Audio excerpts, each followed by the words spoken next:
अथ श्री विजया एकादशी व्रत कथा। धर्मराज युधिष्ठिर बोले, हे जनार्दन, फाल्गुन मास के कृष्ण पक्ष की एकादशी का क्या नाम है तथा उसकी विधि क्या है? कृपा करके आप मुझे बताइए।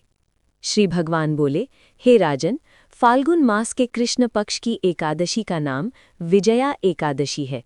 इसके व्रत के प्रभाव से मनुष्य को विजय प्राप्त होती है। ये सब व्रतों से उत्तम व्रत है।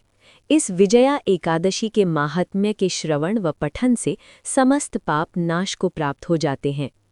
एक समय देवर्षि नारद जी ने जगत पिता ब्रह्मा जी से कहा, महाराज, आप मुझसे फाल्गुन मास के कृष्ण पक्ष की एकादशी विधान कहिए। ब्रह्मा जी कहने लगे कि हे नारद, विजया एकादशी का व्रत पुराने तथा नए पापों को नाश करने वाला है। इस विजया एकादशी की विधि मैंने आज तक किसी से भी नहीं कही। ये समस्त मनुष्यों को विजय प्रदान करती है। त्रेता युग में मर्यादा पुरुषोत्तम श्री रामचंद्र जी को जब 14 वर्ष का वनवास हो गया, तब वे श्री लक्ष्मण तथा सीता जी सहित पंचवटी में निवास करने लगे। वहां पर दुष्ट रावण ने जब सीता जी का हरण किया, तब इस समाचार से श्री रामचंद्र जी तथा लक्ष्मण अत्यंत व्याकुल हुए और सीता जी की खोज में चल दिए।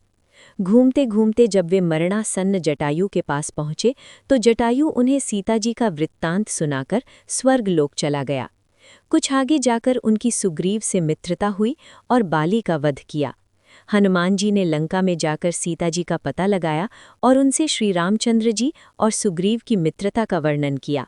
वहां से लौटकर हनुमान जी ने भगवान राम के पास आकर सब समाचार कहे। श्री रामचंद्र जी ने वानर सेना सहित सुग्रीव की संपत्ति से लंका को प्रस्थान किया। जब श्री रामचंद्र जी समुद्र के किनारे पहुंचे, तब उन्होंने मगरमच्छ आदि से युक्त उस अगाध समुद्र को देखकर लक्ष्मण जी से कहा कि इस समुद्र को हम किस प्रकार से पार करेंगे। श्री लक्ष्मण ने कहा, हे पुराण पुरुषोत्तम, आप आदि पुरुष हैं, सब कुछ जानते हैं। यहाँ से आधा योजन दूर पर कुमारी द्वीप में वक्दालभ्य नाम के मुनि रहते हैं। उन्होंने अनेक ब्रह्मा देखे हैं। आप उनके पास जाकर इसका उपाय पूछिए। लक्ष्मण जी के इस प्रकार के वचन सुनकर श्री रामचंद्र जी वक्दालभ्य ऋषि के पास गए और उनको प्रणाम करके बैठ गए।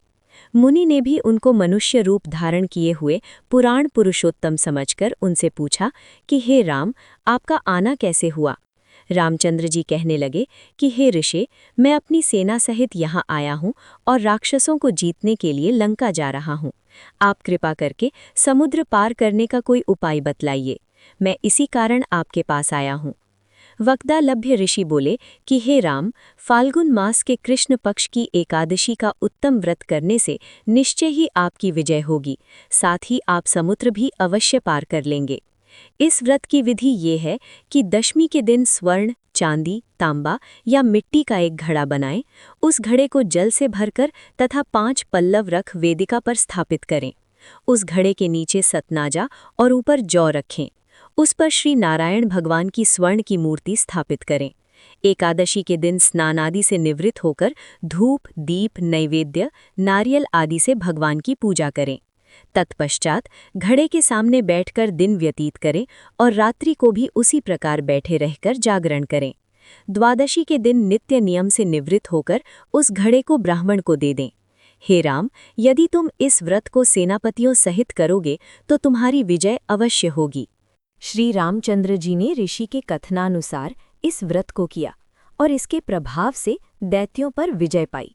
अतः हे राजन, जो कोई मनुष्य विधि पूर्वक इस व्रत को करेगा, दोनों लोकों में उसकी अवश्य विजय होगी।